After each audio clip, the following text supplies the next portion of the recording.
It is so good to finally see all of you again. It's been a rough, almost 2 months at this point. Um, I was sick the entire month of April, pretty much. And then it took me like 2 more weeks to get my energy back. And then I'm trying to play catch up. Anyway, this is the Knitting with Anxiety and Stress podcast. Welcome to season 1, episode 6, Long Overdue. The title of this episode is Do Your Best Work and the Time Will Take Care of Itself. Does this actually work? And then, can we do that and still use knitting to relieve anxiety and stress during sudden life upheavals? To use knitting as an anxiety and stress management tool to begin with, we begin these episodes a little bit differently. And I also do this every time I sit down to knit. It's a little different than you might expect. It is very intentional because we want to plan for success when using knitting as a tool for anxiety management. Failing to plan is planning to fail. Does that catch us? I guess is the word, the phrasing I'm thinking of, when there's a lot of upheavals, right? But before we start any knitting session, I always go and wash my hands. This was a hard lesson learned by me at age 7. My grandmother told me, I did not listen.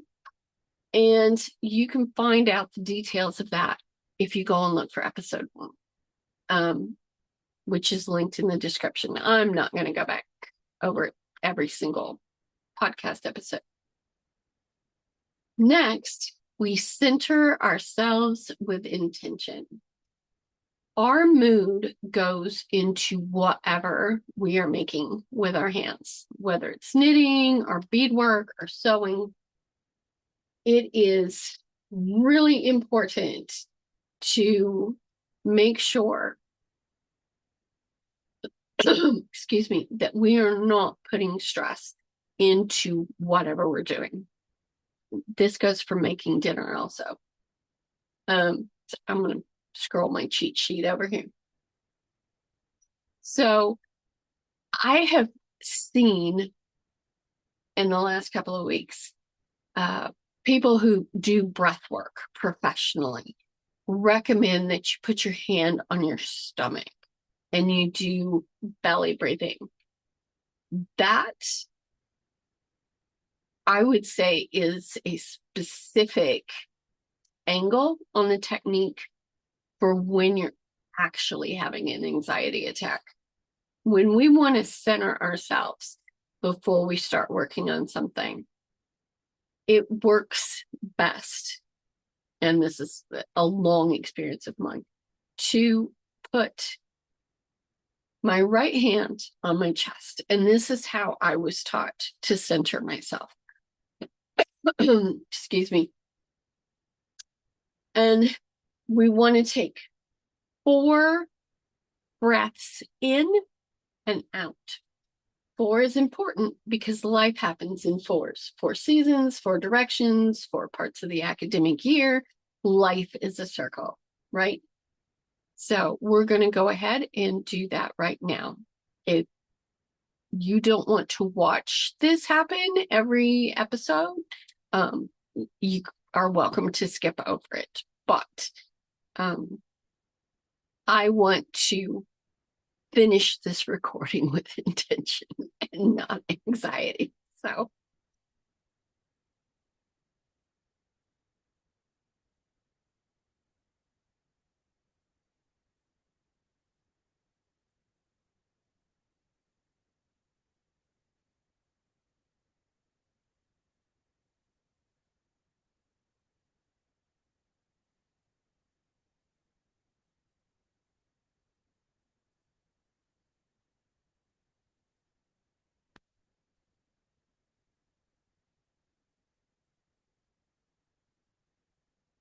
And then I always dust my shoulders off also.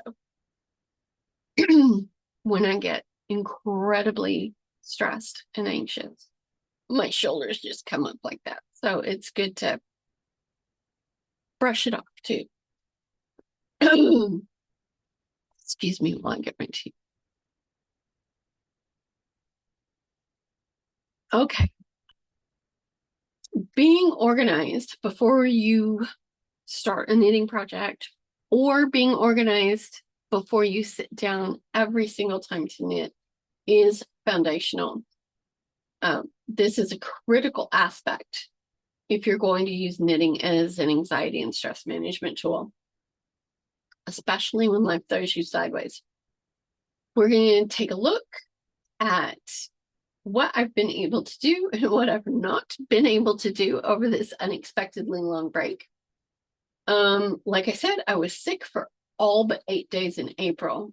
I think I might have developed the autoimmune disorder that my mother had. It is not hereditary, but you inherit the tendency for it. So sometimes when it rains, it is more than a downpour. With a little planning, we can still survive the assault on our senses and keep our balance from things that are outside our control. It's another reason, and that's why I was taught to put my hand here, because you can feel your heartbeat as well as feeling your breath go in and out.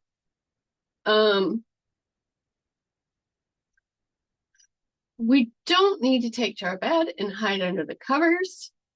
Sometimes a little bit of that helps, but specifically, how do we use our knitting to bounce back, right? So, where did it back? I'm sorry, I left it on the other side of the cat.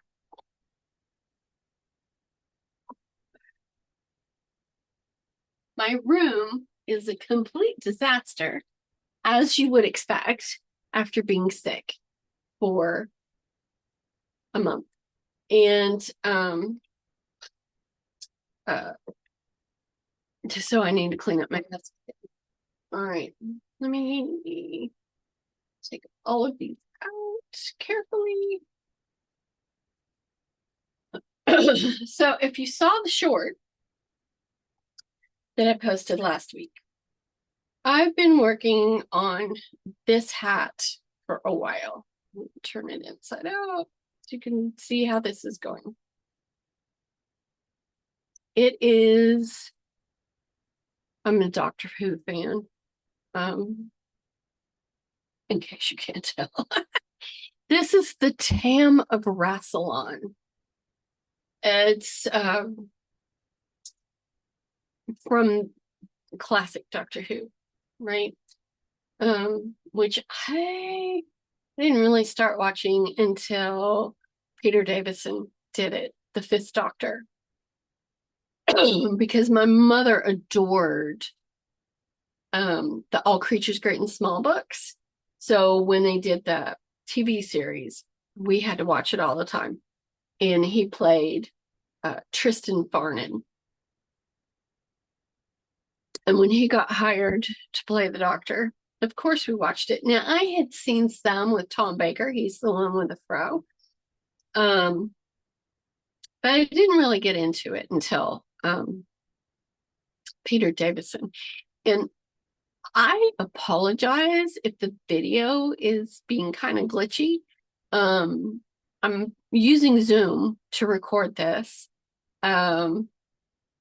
I can't find my receipt for Camtasia, and they're insisting I did not pay for it, and I know I did because I printed the receipt out. It's not exactly really high on my list right now, so for now I'm just using Zoom. So I had to pick out 16 rows. When I went into this top part, I discovered that I was knitting diagonally like that. So starting over here, I'll hold this up closer so you can see. And you can see I very carefully marked each row with a contrasting color, right? Once I got past the first few. But apparently I was going like that. And I thought I just needed to rip out down to here. But when I got to these basic wavy things, I found out that I had actually knit 2 of row 3, 2 of row 4, 2 of row 5, and 2 of row 6. So I was not clicking my row counter. Now, this contraption, it's a metal clipboard. You can see these magnet strips. And then I've got this.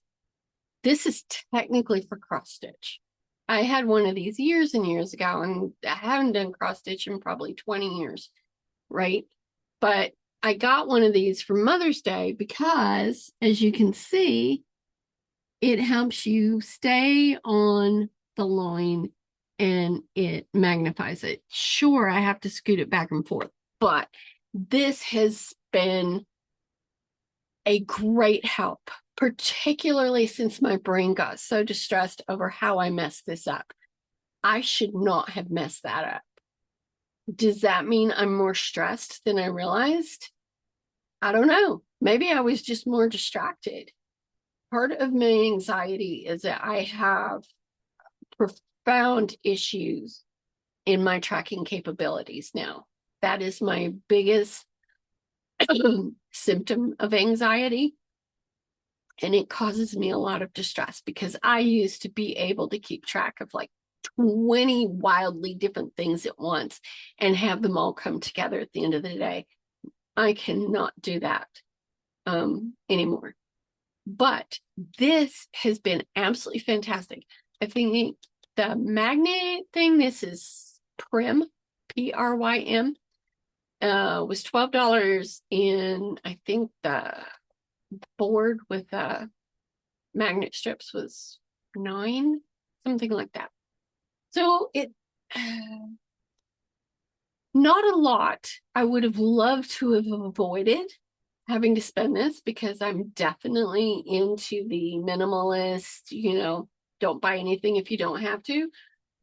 But when I saw how profoundly I had gotten off on this chart, I didn't want to attempt reknitting the top part of this without this kind of an aid because I was just, I really don't have time to go around knitting things more than once.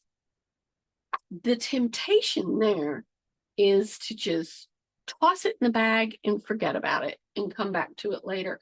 I don't want to do that. I have done that for years when life happened and come back years later to whips and I'm like, what the heck was I doing? No, I want to finish it and move on to the next thing. One thing I do want to show you, I picked these up. I got these, all of these, for $2.99 at the Macklemore Goodwill. I am not a fan of straight needles. I prefer the circular because we have cats. And when you're knitting with straight needles, the end is going up and down like this. And the cats think it's a toy. So that's why I prefer the circular. It also is easier on your joints because it puts all the weight in your lap. But some of my younger, at least one of my younger kids has expressed an interest in making their own hats and stuff. So I thought this would be a good way to do that. And like I said, it was $2.99 for all of these. Not all Goodwills are going to have that. There are a lot of knit shops in Seattle. So that is where I am with this. And that is all I've been able to do just because I had to focus on resting. And just trying to get my energy back and taking lots of naps. So my brain wasn't going, bah, all the stuff we've forgotten to do. As with most knitters, I don't just knit. So some things I've been working on, it took me, and this goes along with knitting. I don't want to set it aside and months later go, oh, I was working on that. Where did I put it? I had that happen with this. This is a Seminole wrap skirt. It took me 2 years because it is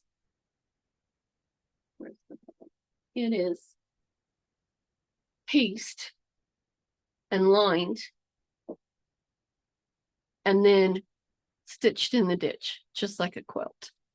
This is, you're not going to find a pattern for this anywhere. This is a prototype. I made it up myself. I made it for Chief Hoskins visit.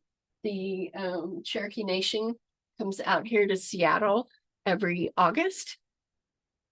And I wanted to wear something more native, right? And then I ended up wearing that to my dad's funeral. He died a year ago in March, and he's actually where my Seminole ancestry comes in. Mom was Cherokee. My parents split up when I was 9, so I was not raised with my parents. I was working on this for my graduation, and I have a little kick pleat thing here. And the ribbons. And then I couldn't wear it to graduation because I developed an allergy to polyester. And I had to have long sleeves because the cap and gown is polyester, right? So I had started on this and realized I wasn't going to get as the sleeves. I realized I was not going to get it finished in time. One of my kids was making fun of me. Mom, why do you want a shirt that looks like graph paper? Have you got beading on the brain? It did remind me to go pick up some extra beads at Michael's last week. But what I did was I ended up wearing my Seminole skirt to graduate in, and it was kind of nice because I felt like my dad was with me, right? So that's another reason why I don't want to just set that hat aside and forget about it until it's September, because I need to replace a lot of my garments since I cannot do polyester or acrylic at all anymore. This is cotton. I actually got this at the Macklemore Goodwill 2 years ago. And this blouse also. If I'm going to be more intentional and not encase my body in petroleum products, then I need to finish these whips, whether it's knitting whips or sewing whips. I need to get them finished. And I went ahead and just gathered up all the polyester stuff. We've got 2 garbage bags full of clothes to donate, because if it's less than 40% polyester, it doesn't itch, but it still breaks me out in a rash. And then I scratch myself at night. I have been trying to get this to go away, and it looks 90% better than it did in December. It just does not want to give up. Once that allergic eczema starts, it just doesn't want to quit. And that's another reason why I'm wondering if I have an autoimmune disorder, because that would explain why it won't go away, and it drives me nuts. Point number 4, I still need to get the short uploaded on how to properly block your knitted items, but it only needs converting to MP4. And I did find another program that I have where my kid, who's my video editor, can do that fairly easily. So it just needs to be converted at this point. Why is that important? If you've been told you need to soak your items in cold water before blocking, that is so incredibly wrong. You can damage your knitting pretty severely. You can distort the stitches and so badly it will never come back. So please do watch for that short. You need to steam it, not soak it. That's just, soaking is completely wrong. Never soak it. But the soaking trend on blocking has been getting very widespread, and it's quite shocking to me. And I do cover the nuts and bolts of that very concisely in the short. It doesn't really take that long when you're watching what I'm doing. So try to look for that next weekend, because I'm alternating. So in conclusion, we have covered 4 primary points in this podcast. First, we covered the importance of making sure your knitting project stays clean from the get-go, so dirt doesn't get embedded into it. Briefly covered what happened to mine when I didn't listen to my grandmother. Next, we centered ourselves with intention so that anxiety and stress does not go into your actual project. And this also decreases the likelihood of making a mistake that needs to be ripped out. I would add, make use of earbuds or headphones if you can, to minimize distractions while you're knitting. Yes, I repeat those first 2 items every episode in series 1 because they are important when we're using knitting as an anxiety management tool. And this is a brand new podcast, so I want to make sure it's well established. I cannot assume any of you have seen episode 1 yet either. Then I reviewed how I was able to maintain some semblance of being centered when I had such a dramatic surprise as to find out that I had made such a profound mistake in my knitting and had to pick that out because I never learned how to knit with 2 colors, one in each hand. And I'm rather thankful I didn't, because that would just have been a nightmare to undo. And then for point 4, I gave you an update on the upcoming short on the importance of finishing, the blocking finishing technique for knitting or crocheting. So in the next podcast, we'll continue with my plan that I stated in episode 5, and that's to switch to these full episodes being posted twice a month instead of weekly like I did for the first month. Spring is a very busy time for teachers, and I have a student who generously booked me for 20 hours. That's through the end of this month, and it looks like she may extend that for another 2 weeks. So I have to give her the time and attention that she deserves for improving her spoken English. Sorry I'm saying so much. I am so tired, and I almost didn't record this, but I just couldn't leave it for any longer. Be sure to check the post tabs for any written updates. I have not been able to do that while I was sick, but sometimes I do that. I forget to check with a knitting podcast that I follow. And I'm thinking of making a dedicated BuyMeACoffee account for the podcast where some of the knitting ideas that I have that I want to design and knit up. It would be a way for me to give you access for free if you want to support the podcast. Of course, you're always welcome to log into my Ravelry account. I covered that in episode 5.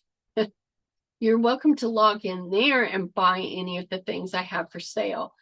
But new things are, I'm thinking about putting them in BuyMeACoffee, and I would love to hear what you think about that. Is that something you would like to see? Because this is a community. It's not just me talking about my whips every 2 weeks, right? And finally, the usual, if you like this podcast, give it a like, consider subscribing, talk about your experiences knitting in the comments. I really would like to get that conversation going. I will be scheduling time to spend in the comments as this channel looks like it's starting to grow. I want to welcome the new subscribers and thank you so very much. And that's all I have for tonight. And I'm going to wish you happy knitting and hang in there. You've got this.